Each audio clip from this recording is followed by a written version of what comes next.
prayer, Karen? Classmates, are you ready to pray? Yes, we are. In the Father, Father, the Son, and the Holy Spirit. Amen. Our Father, who art in heaven, Hallowed be your name. Your kingdom come, your will be done, on earth as it is in heaven. Give us this day our daily bread, and forgive us our sins, as we forgive those who sin against us. Do not bring us to test, but deliver us from evil. so remain standing for our energizer. So, you know the song of Ako Ay May Lobo class? Yes, teacher. Okay. Ako Ay May Lobo, sing. Ako ay may lobo, lumipad sa langit, hindi ko na makita, pumutok na pala, sayang ang pera ko, pamili ng lubo, sa pagkain sana, nabusog na ako. So, class, before you go into your seats, please get some pieces of scratch and please arrange your chair properly. Okay, class. What was our past lesson in English? Yes, Gemma. Our past lessons in English is all about the conflict and resolution of the story picture. Okay, our past lesson in English is about the conflict and resolution. So, how to identify the conflict and the resolution of the story? Yes, Karen. We can identify the conflict of the story by determining the problem encountered by the main character, and we can identify the resolution by knowing how the certain character solve the problem. Okay. Okay, class, get one piece of paper and answer this. I will give you 3 minutes to answer this. Okay. Please read our question number 1. What is the conflict in a story? Okay, yes. Mary Ann. What is the conflict in a story? It is main problem or struggle teacher. Okay, very good. So number 2. Natalia, what is the... Yes, another hand. Yes, Karen. Please read our question number 2. How is the conflict resolved?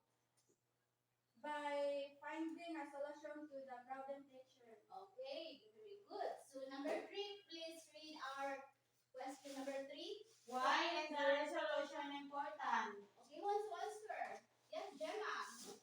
It is important because it ends the story and shows the outcome picture.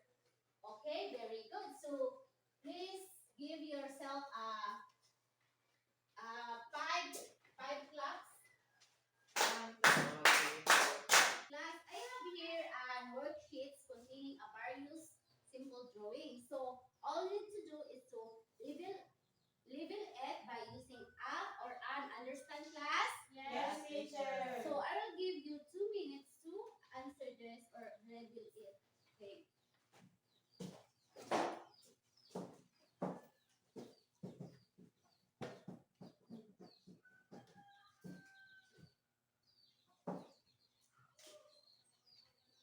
Are you done, class? Yes, teacher. Give me your worksheets and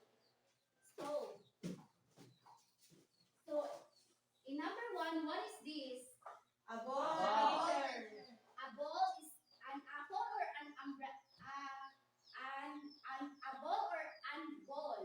A ball. Okay, very good. So number 2, umbrella. Is it umbrella or umbrella? An umbrella. Okay, 3. This is umbrella or umbrella? Oh no! Sorry. Sorry, teacher. Sorry, guys.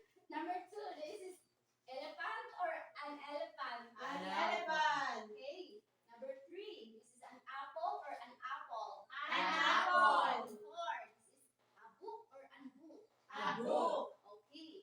Later on, all you will know is your answer is correct. So, based in our activity we had, what is our skill today? Yes, Nathaniel. Recognize the use of and last nouns in simple sentences. Okay,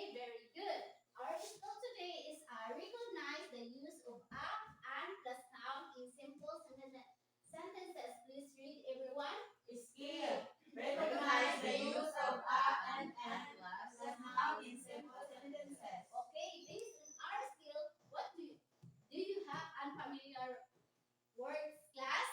Yes, teacher. Yes, Mary Ann.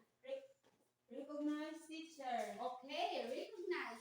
Recognize means to identify some things or someone that you are seen or hear or experienced before.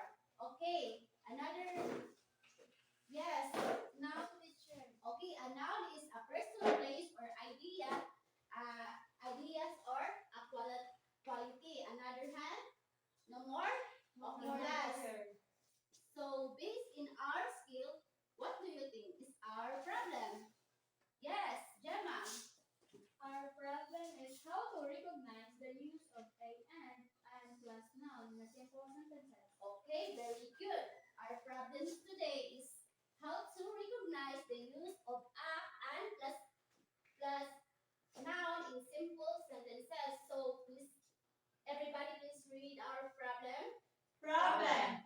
How to recognize the use of a and plus noun in simple sentences.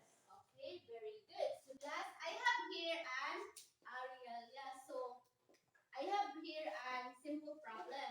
All you need to do is answer my problem. Understand class? Yes, teacher. Okay. How many items do I have?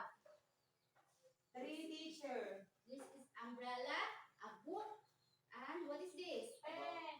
A pen. This one. Eraser. This one. A book. This one.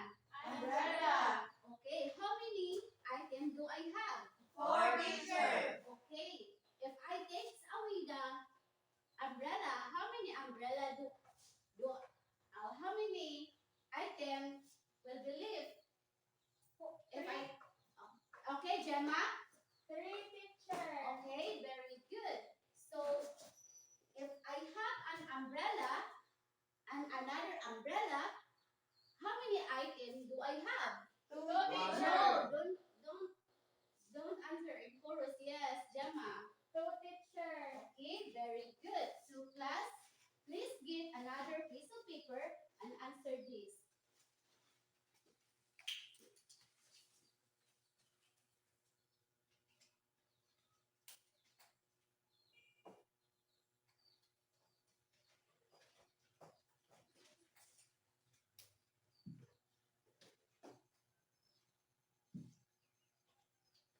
Okay, class, get one piece of paper and answer this. Okay, please read our direction. Direction. Identify the beginning letter of each word, whether it is a vowel or consonant. Okay, who wants to answer number 1? Yes, Karen. 2, Mary Ann. 3, Nathaniel. 4, Gemma. Ako po sa 5, teacher. Yes. Ano kayo?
No, papakdol Yes, class. teacher. Okay. 1, 2, 3, 1, 2, 3, papakdol. 1, 2, 3, 1, 2, 3, papakdol. Okay, class. So I have here an activity.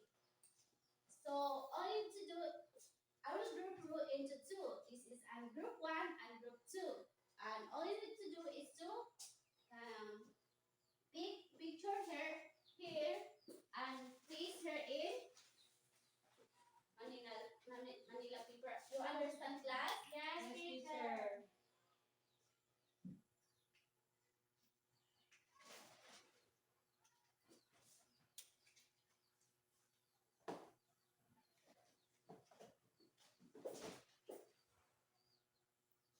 Really, teacher. Oh, sorry, class.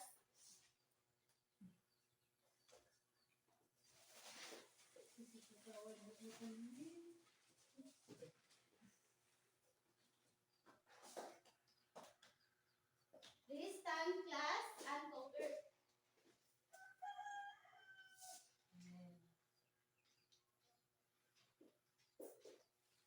So before you making our activity, what is our standard for group works? Yes, Gemma. Cooperate with your group teacher. Yes, yes, yes, Mary Ann.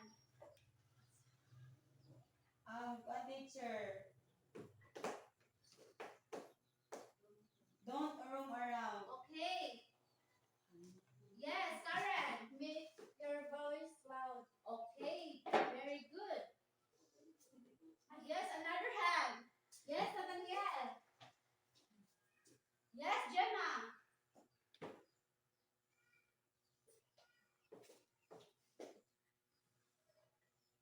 Cooperate with your group teacher. Okay, very good. Okay, class, please read our standard. Standards of group work. Work silently. Don't roam around. Cooperate with the group. Okay, please stand. I have an activity. So, are you going to pick the? I have a box here, and you pick here and put where this is a vowel or a consonant sound. Okay, and I will give you 5 minutes to do this. And if you are the one who finish the group, he will win.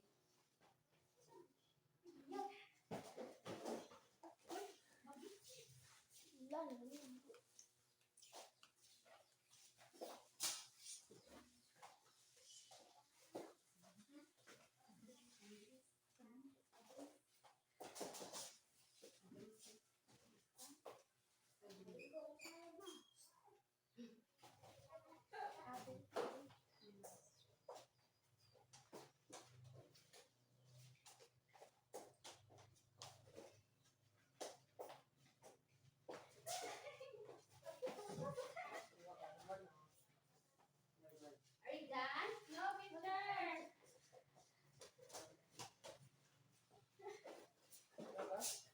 Yes, only. Nagagano.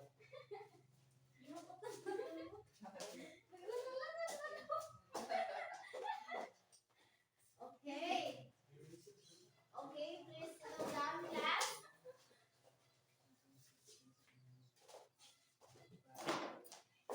Okay.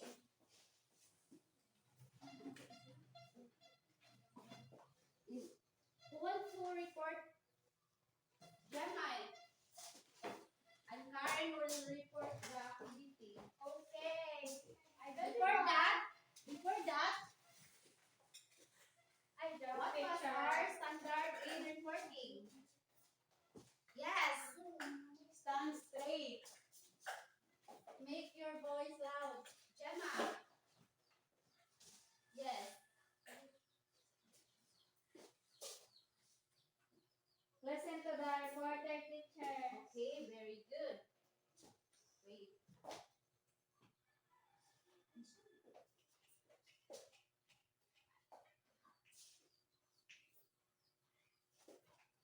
So, everybody please read Everybody please read our standard. Standards and reporting. Stand straight. Listen to the reporter. Make your voice loud and clear. Okay, Gemma, please stand and report your group. Okay, identify and use the indefinite articles a and with various nouns. So number 1 is a sea. Number 2 is a pencil.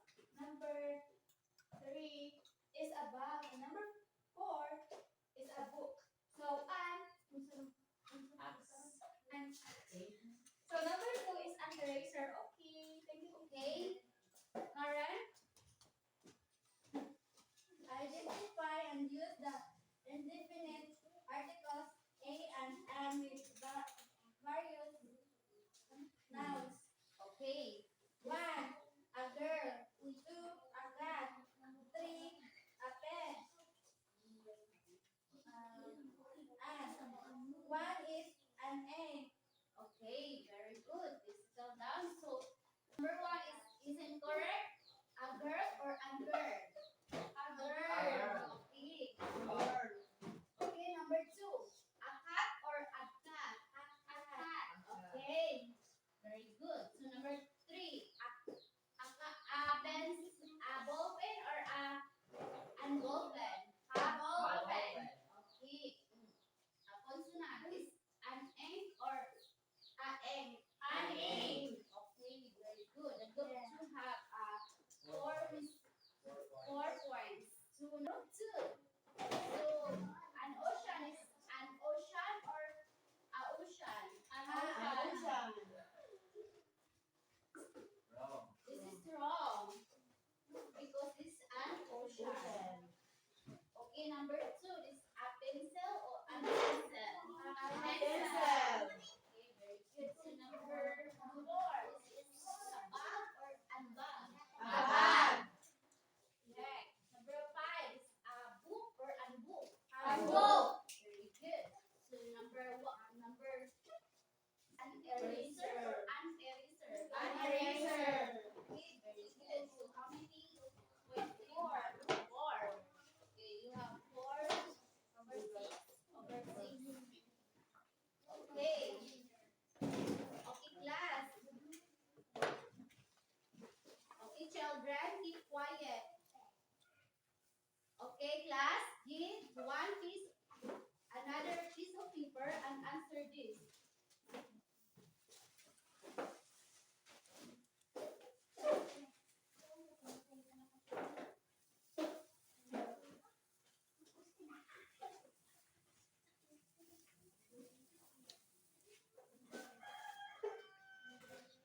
began.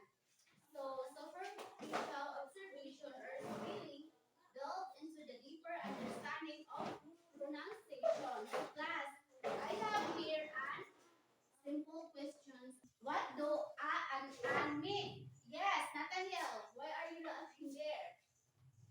Yes, Nathaniel. Yes, Karen. One. Okay. When do we use a? Yes. A teacher, before words starting with consonant sound. Okay, very good. So when do we use an? Yes, Nathaniel. Before words starting with the vowel sounds. Okay, number 4. What are the consonant sound? Yes.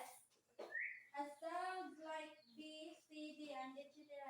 Okay, very good. So 5. What are vowel sounds? Yes, Mary Ann.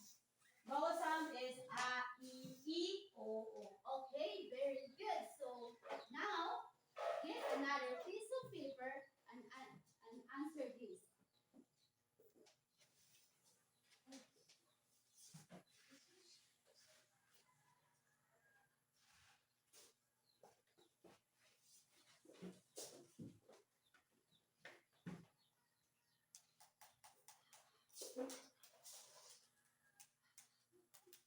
Okay, class, please read our directions. Direction.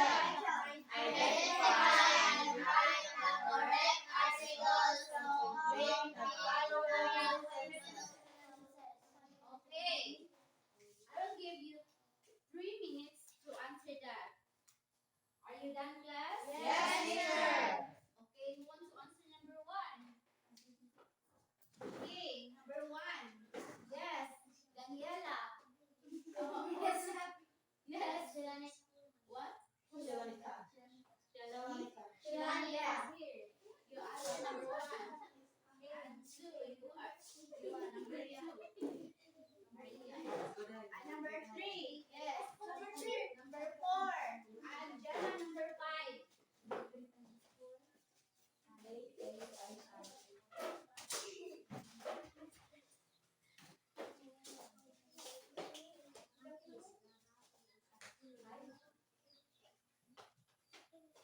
Wala, teacher. Wala man, higanag iyo, teacher. Kabalik ko siya, teacher. Uy. This one, use this one.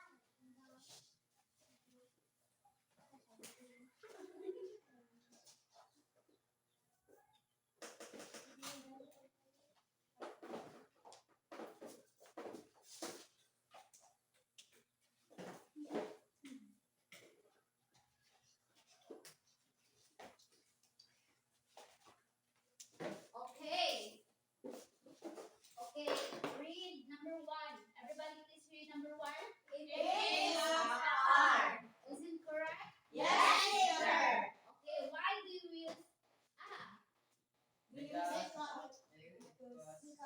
it use consonant sounds. sounds. Okay, very good. Is it correct? Yes, teacher. Okay, 2. It is banana. banana. Is it correct? Yes, teacher. The banana is a consonant sound or a vowel sound? Consonant sound. Okay, very good. So, number 3, it is an airplane or an airplane? An airplane. An airplane is start consonant sound or a vowel sound? Consonant sound. Vowel Vowel sound. sound. Okay, very good. So number 4 is it is an umbrella or umbrella? An umbrella. So is umbrella start with a vowel sound or a consonant sound? Vowel sound. Very good. So 3. It's It a is a cat. cat. Okay, it's a cat is start with a vowel sound or a consonant sound? Consonant sound. Okay, very good. So who got 5? 4, 3, 2, 1. Okay, very good. Because all of you got 5 and give yourself a apathy dance. Okay, please stand.